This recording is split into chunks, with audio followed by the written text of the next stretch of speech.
think BBC Learning is the BBC's best kept secret. We get such an amazing reaction from the public. I think people would be amazed if they knew what we did.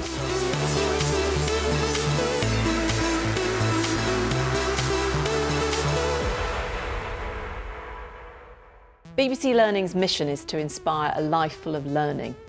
Our content is for everyone, from preschoolers to pensioners. The department provides hundreds of job opportunities every year. And because we serve such diverse audiences, we like our staff to come from all walks of life. Our staff work across television, radio, web and public events. BBC Learning is busy, fun and varied. I'm not stuck in front of my desk all the time, in front of the computer. We go out and meet people from industry, from education and of course the audience. Yeah. Working for BBC Learning is definitely not boring. There's anything but sitting down. This is a lovely 5-minute breather.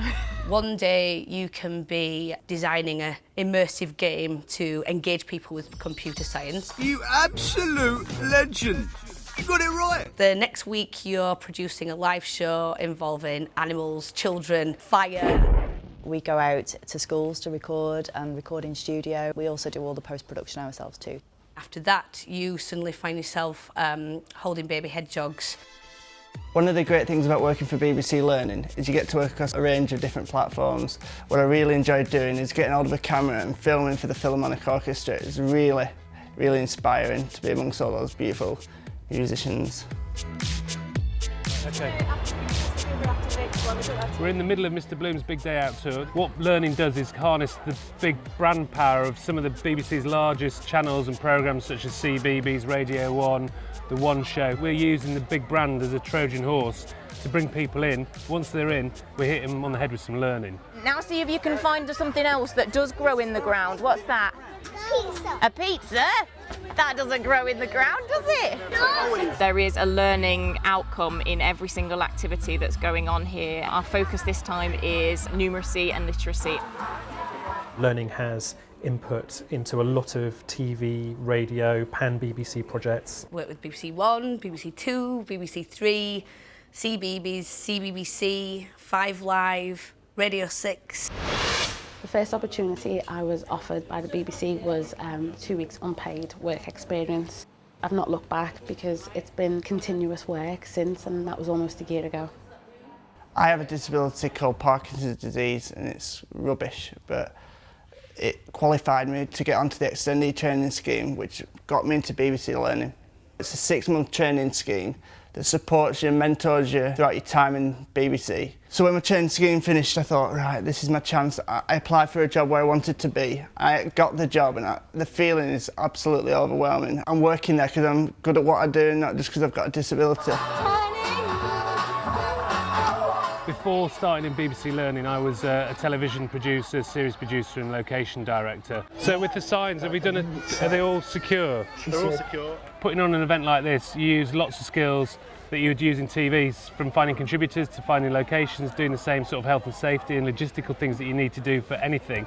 Amy, are we set for the next show? Yeah, we're all done. The great thing is once you've delivered an event, you're not sitting in edit for hours on end watching the same piece of footage.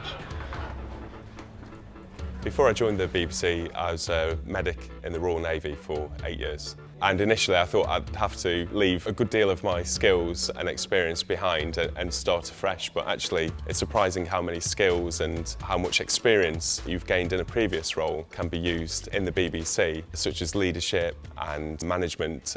Those people that we have enriched pages for, we hope to get a 20 to 30% share. My role involves delivering media literacy workshops to 18 to 26-year-olds.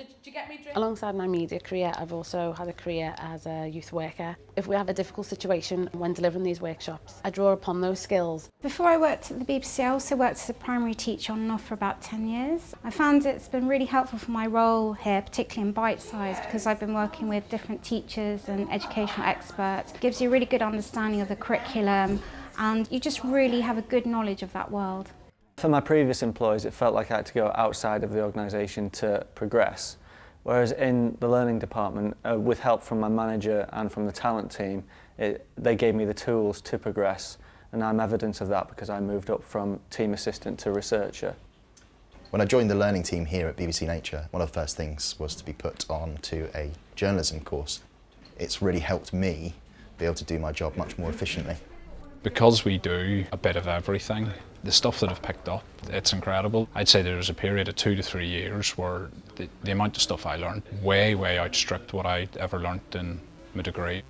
Working for BBC Learning has been an unbelievable experience, actually engaging with the audience right the way from, you know, newborns all the way through to elderly people. We'd get letters from kids' parents saying thanks so much, it's literally changed their lives. You know, they were in loads of trouble and all of a sudden they've started working at school. By the end of the summer, we'll have welcomed through our gates probably well in excess of 100,000 people. And we reached 2.2 million unique people last week, which is high for a TV show, never mind a website, and that's why we all get into the industry, to reach people. You reach one, you teach one. So, if you fancy an opportunity to work for the Learning Department, please get in touch.